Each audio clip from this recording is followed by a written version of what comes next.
Lorsque l'on aborde les relations sino-américaines, on ne devrait pas se focaliser sur ce qui est faisable ou permettre à une minuscule minorité d'éléments anti-chinois de donner le ton ou de le détourner.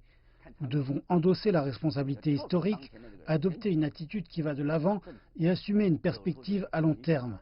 Il est important de penser en dehors du cadre de la politique électorale, de laisser les émotions hors de l'équation et de revenir à la raison et au pragmatisme. Qu'importe la difficulté et la complexité des problèmes, ceux-ci devraient être mis sur la table. Ensuite, se focaliser sur la coopération. La coopération dans la réponse au Covid-19 devrait être une priorité de premier ordre lorsque des vies sont en jeu. La coopération devrait être la priorité.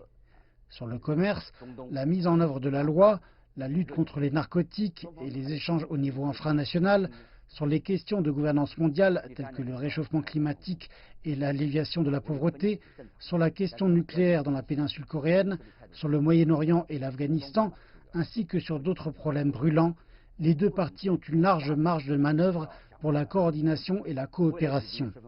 Il s'agit aussi d'aborder convenablement les différends. Des désaccords existent naturellement entre la Chine et les États-Unis, mais ils devraient être traités avec une attitude rationnelle et pragmatique.